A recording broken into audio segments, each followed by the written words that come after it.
I'm a 24-year-old woman, and this is the story of how I found out I was adopted. It all started when I turned 18. I had just finished high school and was looking forward to starting college. My adoptive parents had promised me that we'd have a special family dinner to celebrate, but when I got home that evening, I wasn't prepared for what they were about to tell me. We sat around the dinner table, the three of us, me, my mom, and my dad. They looked serious, almost nervous, which was weird because they usually tried to keep things light. My dad took a deep breath, and without much of a lead-up, he just said it: I was adopted.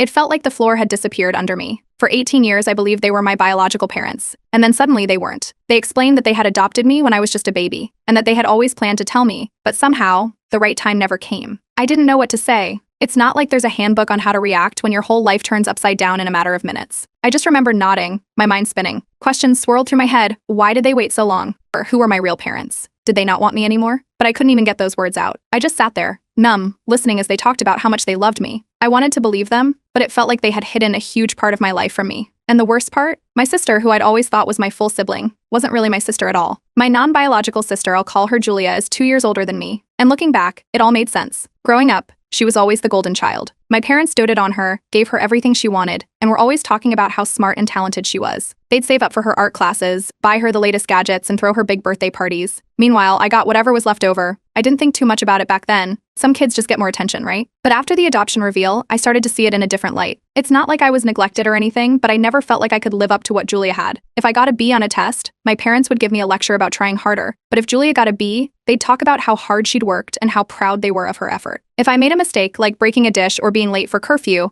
the punishment would be harsh, grounded for a week, no phone, the works. But when Julia messed up, they'd brush it off as a minor mistake. There was always this unspoken rule that I was the one who had to be better, that I had to prove I belonged in the family. Still, I tried to push those feelings aside and focus on my future. I took up a job at a local cafe, planning to save up for college. My parents didn't have much to give me for tuition, which was understandable. I never expected a free ride. But just as I was getting ready to move forward, everything changed again. It was around the end of that summer when my parents died in a car accident. One moment, I was worrying about textbooks and student loans, and the next I was standing at their funeral, trying to wrap my head around the fact that they were gone. Julia was there, of course, but she was distant, like she'd already moved on. She talked more about managing the estate and dealing with the paperwork than about our parents. A few weeks later, we had the will reading. I didn't expect much, maybe a little bit of help with my college fees or something small to remember them by. But what I found out left me reeling. They had left everything. The house, their savings, everything, to Julia. I got nothing. No explanation, no keepsake, just a vague apology from the lawyer about how these things sometimes go. I confronted Julia right after, demanding to know why they would do this. She shrugged, saying it was their decision and that I shouldn't expect anything just because I was brought into the family. Her words stung.